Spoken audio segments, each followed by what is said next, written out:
Point of order, Your Worship. Councillor Jackson. Thank you. Ironically, you brought up the 5-minute rule. Given that our procedural bylaw has no reference to suspending the rules of debate on matters of such importance as we're about to discuss tonight, I refer council and staff to Robert's Rules of Order, 11th edition, page 260, lines 19 to 26, and I ask council to agree to the suspension of the rules specifically related to paragraphs 30.5 and 30.6 of our procedural bylaw, which actually limit discussion amongst council to 5 minutes each. Okay, so I need a seconder. Do I have a seconder? Okay, and so I will call the vote to. Okay, so I'm going to ask all those in favor of the motion. Okay, and you indicated it had to be unanimous. Okay, the motion fails. So we. At this point, I'll hand it over to Nadia DeSanti with WSP to walk us through this presentation and the proposed changes to the official plan. In addition to the public comments, we have received comments from Parks Canada, CRCA, Algonquin to Adirondacks Collaborative, the Rideau Waterway Land Trust, Trans-Canada Pipeline, the Township's Municipal Heritage Committee. The visioning workshops have helped to establish what the community would like to see for the future. So what we heard from the public and through public input, some of the discussion that came through the community visioning workshop, and so that's where the community is coming from. There was a lot of community input that there is based on community engagement and feedback to date was a general consensus. So again, based on community input, this was recommended at the time of the report in preparation of this presentation, and best practices through Eastern Ontario. I want to clarify something because I think the wording may have not been written as clearly, and I do apologize, and I want to say in advance that I'm going to provide clarification on these because some of it may not have been worded correctly, so I take full responsibility of that. I apologize if there was a misconfusion.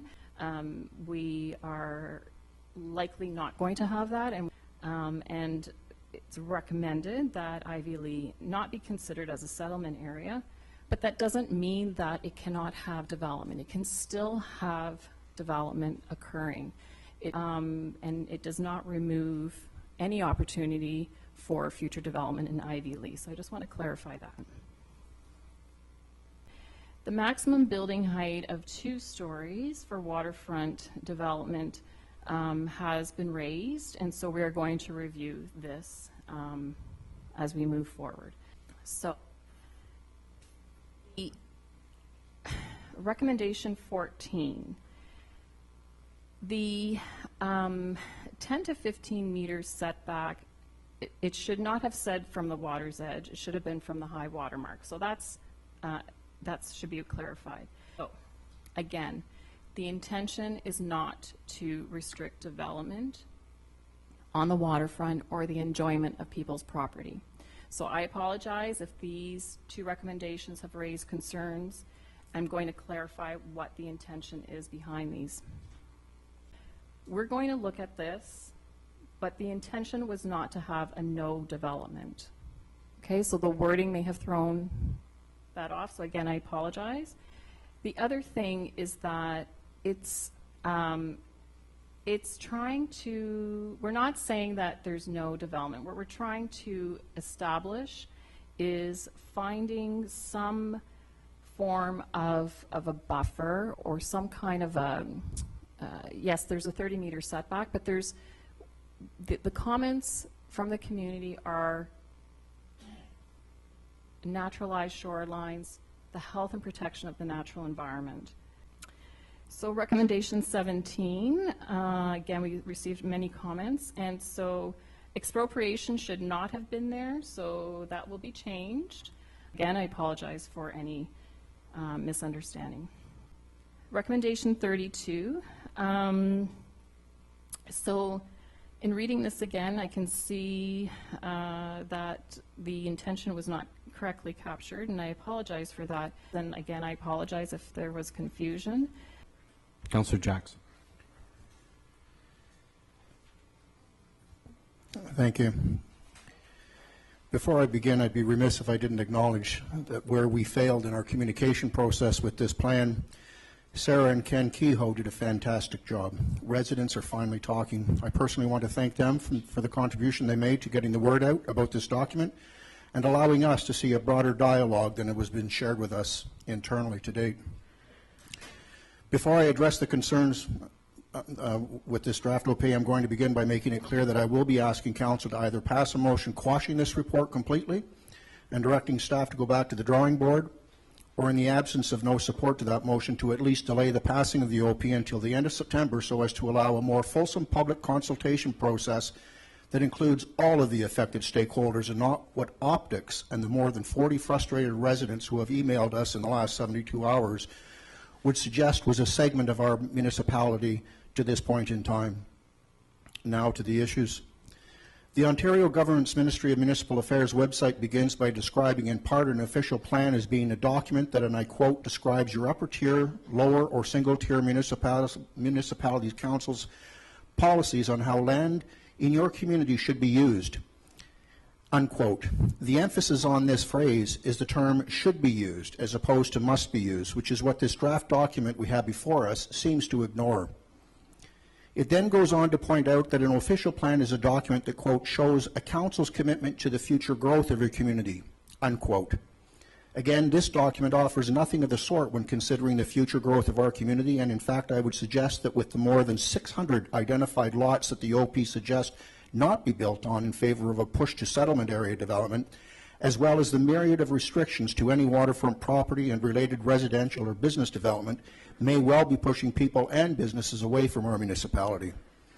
And while I am concerned as we move forward with the provincial government stating that, quote, when council prepares an official plan, it shall be consistent with the provincial policy statement issued under the Planning Act, unquote, we as a council have not been provided with anything that supports the PPS, is in fact recognized by the courts as binding legislation. And to this point, interestingly, the provincial government notes that an official plan is not set forever. The plan can be changed or amended as the community needs change.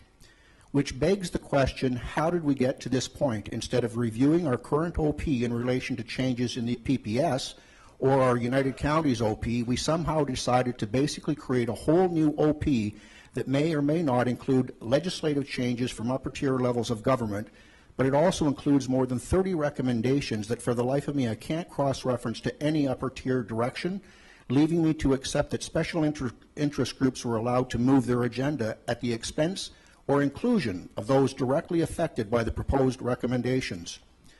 To be clear, I will not support recommendations that limit landowners' rights to the enjoyment of their private residence or prosperity of business that so many invested their financial and personal well-being into unless it directly affects negatively the health and safety of our residents, materially impacts in a negative way our environment, or in some way is proven method is illegal in law.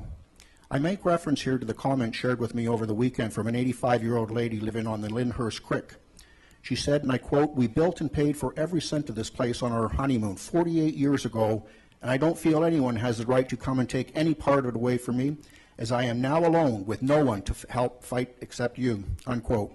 At the outset of this process, things were flawed. One of the biggest meetings or consultations was described as our consultant notes with special interest groups, including the St. Lawrence Parks Commission, the CRCA, the Thousand Islands Area Residents Association, the Frontenac Arch Biosphere, and the Algonquin to Adirondacks Trail Group. Please don't get me wrong, I have the greatest respect and appreciation for all that these organizations do for us in the protection and interest of our environment. However, without a balanced table, it's easy to understand how this draft reflects a clear bias supported and, in fact, I would suggest crafted in large part simply from input from these organizations, and as was clearly noted numerous times in the consultants' comments about community consultation. None of the residents that we've heard from in the last 72 hours was consulted.